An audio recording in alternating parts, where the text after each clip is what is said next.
텔루스탄 복용에 대한 조심하실 건 하나 있어요. 만약에 집에 다행기 여성분들이라든지 아니면 이제 우리 어린 영아나 유아들 이신 분들은 좀 노출을 좀 안 했으면 좋겠어요, 이 약을. 왜냐하면 어쨌든 호르몬 내분비약이잖아요. 사람에게 영향을 줄 수 있기 때문에 웬만하면은 저희 병원에서도 이제 여러 수의사 선생님들 계시고 다 있으시지만 이제 예를 들어서 뭐 임신하셨다, 못 만지게 해요. 못 만지게 하고, 보호자분들께서는 뭐 알약으로 먹이시면 솔직히 상관없어요.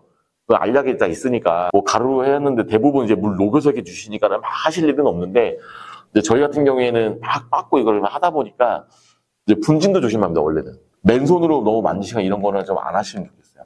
그리고 애초에 뭐 임신하시는 분이 계신다든지 영아가 있다 이러신 분들 있으시면 조금 투약해서 좀 빠지시는 게 좀 좋습니다. 공복에 좀 먹는 거는 뭔가 문제가 생긴다라고 하는 건 아닌데, 약물의 흡수에 대해서 조금 도움 받으려면 음식물하고 같이 있는 게 좋아요. 근데 약에 밥에 섞어주면 안 먹는 애들 많잖아요. 그래서 실제로 뭐 섞어서 먹는 애들보다는요, 밥을 먹고 직후에 바로 먹이시는 분도 많으세요. 증상이 그러면 바로 좋아지나요? 라고 하시면 이거는 정말 케이스 바이 케이스입니다. 또 진짜로 기억에 남는 거는 이제 지금은 뭐 좀 무지개 다리를 건넜지만 그 친구가 푸싱이 정말 심했어요. 지금도 기억나는데 저희 병원 차트에 이렇게 사진이 있는데, 처음 왔을 때 피부가 정말 얇고요. 털도 막 다 빠지고 너무 안 좋았어요. 모두도 안 좋고. 근데 원래는 그것 때문에 온 게 아니라 다쳤어요. 그 수술 때문에 왔었는데 제가 이제 검진하다 보니까 이제 확인이 돼서, 뒤에 말씀드렸지만 수술하는 환자들이나 요 염증 문제 생긴 애들 푸싱하고 만나면요, 피부가 잘 붙지 않는다든지 막 터진다든지 이거 되게 많습니다. 푸싱이 요 피부 치유를 굉장히 지연시켜요. 중환자 수술 받아야 되는 아이들, 푸싱 심한 애들은요, 일정 부분 수술 좀 미루기도 합니다. 관리 먼저 하고 하기도 해요. 근데 그치만 그런 케이스였는데, 걔는 제 기억에 너무 남아요. 진짜 책에서도 못 봤던 드라마틱한 호전. 나중에는 제가 얘 누구냐 그랬어요, 얘. 그 전까지는 이제 약만 축적하실 만에 이게 보면 애가 너무 달라져서 와요. 우리 선생님들이 반농담을 그런 얘기도, 이게 회출했다고. 털이 뽀송뽀송해지고 다 복실복실해지고 나가지고 좀 너무 좋아하시고. 근데 그런 경우 있는데, 제가 이제 푸싱 걱정 많으신 분들 그거 보여드리거든요. 그러면 기대를 또 가지세요. 이거는 특별하게 하겠다고. 대부분은 그렇지 못해요. 그러면 난 이걸 왜 하나요? 라고 반문하시는 분이 계십니다. 근데 푸싱은 나중에 더 큰 문제가 생기는 걸 방지하기 위해서 관리하시는 거예요.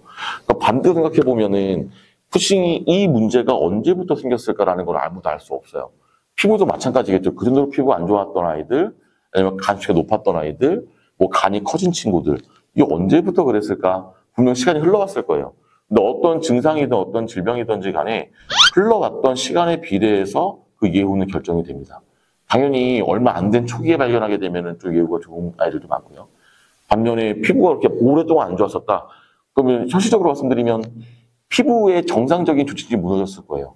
어떤 애들 털 안 난 애들도 많아요. 왜? 모낭층이 이미 무너졌거든요. 그래서 약이 무조건적으로 무슨 마법의 약은 아니에요. 다만 이것을 놔뒀을 때 나중에 더 큰 문제가 나타나지 않게끔 하는 게 이제 목적인 거고, 결국에는 뭐 당뇨든 뭐 췌장염이든 다른 문제 터져서 오는 애들도 있고, 증상이 여전히 남아 있을 경우에는 효과가 없는 거 아니냐, 그럴 경우에는 눈에 보이는 것만으로 판단할 수는 없다. 그러니까 수치를 보는 게 일단 중요해요, 객관적으로. 그래서 눈에 보이는 건 없지만 수치가 만약에 좀 안정권을 가졌다라고 하면 분명히 어떤 식으로든 예후를 보일 거예요. 뭐 수치가 내려간다라든지, 아니 예전에 비해서 확실히 물 먹는 게 준다든지, 뭐 이런 것들. 그리고 재단할 수 없는 위험성.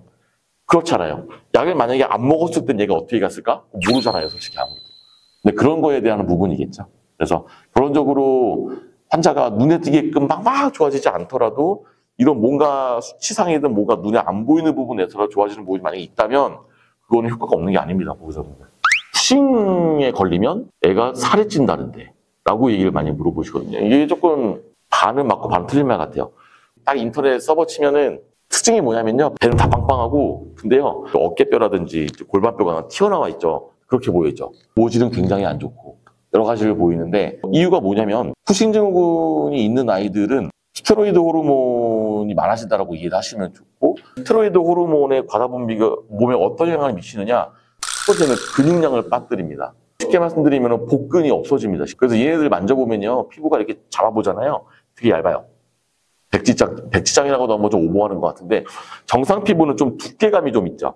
근데 두께감이 없어집니다. 아이들은 네 발로 다니잖아요. 그러다 보니까 복근이 좀 있어야 이 복강 장기의 무게를 딱 받쳐주는데 이게 없다 보니까 그냥 중력 방향으로 내려오겠죠. 그러니까 배가 이렇게 나와 보여요. 그거 보다 보니까 살이 찐 것 같아요. 근데 막상 체중을 재보면 아닐 겁니다. 찐 아이들도 물론 있지만 저는 이렇게 표현해요. 체중이 빠지는 게 맞느냐라고 물어보시면 과체중이었고 그다음에 아이가 정상 컨디션 유지를 하고 있으며 우리가 체중이 빠지는 상황이 오히려 좀 더 정상 체중 돌아오는 과정 이거면 좋겠죠. 근데 무조건 체중이 빠지는 이거는 좋지 않은 거 수도 있다라는 거죠. 그래서 이것과 연관해서 쭉 가보면 합병증 되게 무서운 말이죠. 보호자님들 현실적으로 쿠싱하고 연관해서 만나는 가장 대부분의 질환 방광염하고요. 그다음에 피부하고 간 수치는 뭐 염증 문제는 아니니까. 근데 이제 요즘에 말하던 이제 담낭에 문제 있는 친구들, 뭐 담낭에 슬러지가 많이 껴 있어요. 아니면 뭐 담석증이 있어요. 뭐 담도염이 있어 이런 친구들. 뭐 약을 먹는데도 식단 관리를 했음에도 뭐 특별하게 호전되지 않아요라고 하시는 분들 많고요. 그다음에 세 번째는 만성 췌장염. 이건 되게 요즘 많으시죠. 증상은 없거나 아니면 되게 경증인데 검사만 했다 하면 췌장염이 있는 걸로 나타나는 친구들. 초음파로 봐도 정상적인 췌장의 모습과는 좀 다르게 이제 초음파상 에코라 그래요. 좀 하얗게 많이 떠 있던지 좀 부종이 좀 있는 상황이든지 이런 것들. 그다음에 가장 무서운 거는 당뇨입니다. 당뇨가 제일 무서운 것 같아요. 그래서 오늘 쿠싱 증후군의 합병증으로서의 당뇨를 말씀을 드리겠지만 이게 아니더라도 당뇨 자체는 무섭죠. 당뇨와 췌장암을 섞어서 말씀을 드리는데 췌장이라는 기관이 조금 특별한 기관이에요. 사람도 췌장에 되게 무섭다라는 얘기도 많이 하고 내분비와 외분비를 동시에 가지고 있는 유일한 기관이다라고 얘기를 하죠. 외분비에 관련하는 소화기관이기도 하고 인슐린과 글루카곤에 관여하는 당 조절에 관여하는 호르몬이기도 하고 그래서 역설적으로 췌장염만 엄청 심하게 걸린 애들도 갑자기 당뇨가 오는 경우도 있고 당뇨가 심했던 애들은 대부분 다 갖고 있어요. 참 신기하게도 우리 당뇨는 낫지 않는 병이라고 얘기를 하잖아요. 근데 고양이는 급성 췌장 걸렸을 경우에는 당뇨가 왔다가 췌장염이 나으면 당뇨가 사라진 경우도 있어요. 근데 그런 게 좀 특이한 경우인 건데 쿠신 증후군하고 연관성을 말씀을 드리면 쿠신 증후군의 문제 상황인 코티솔, 즉 이 스테로이드 호르몬 주요 약물 중에서 그 혈당을 높이고 당 대사에 관여를 합니다. 하면서 제가 처음 말씀드렸던 갑상선 호르몬과의 연관성하고 비슷한 것 같아요. 이거 생기면 무조건 없어요, 보호자님들. 분명히 객관적으로 영향을 주는 거는 맞아요. 그리고 쿠싱이 없는 아이들하고 비교했을 때 쿠싱이 있는 아이들이 맞이하는 당뇨라는 상황은 수의사도, 보호자분도, 아이도 셋 다 고생합니다. 쉽지 않아요. 어떤 아이는 똑같은 당뇨예요. 똑같은 당화혈색소도 똑같은 정도이고 비슷한 애들 똑같이 관리가 들어가는데 사람도 그렇잖아요. 정해진 시간에 식사하시고 인슐린 투약하시고 그러면 당 유지를 하시고 이렇게 이 관건인 건데 잘 안 돼요. 인슐린 맞는데도 혈당이 잘 안 떨어지든가 아니면은 이렇게 표현하는데 혈당이 들쑥날쑥합니다. 그런 모습이 좀 있어요. 그래서 쿠싱이 있는 아이들이 당뇨 관리가 안 됨으로써 올 수 있는 합병증이 또 생길 수 있겠죠. 그러니까 그 측면에서 본다면 밴드장도 맞겠죠. 그래서 그런 경우에는 당뇨를 잡기 위해서 막 인슐린을 막 놨다가 줬다가 늘렸다가 하는 건 오히려 위험해요. 최소한으로의 최적의 관리를 일단 하면서 쿠싱 관리를 일단은 집중하는 경우가 더 많습니다.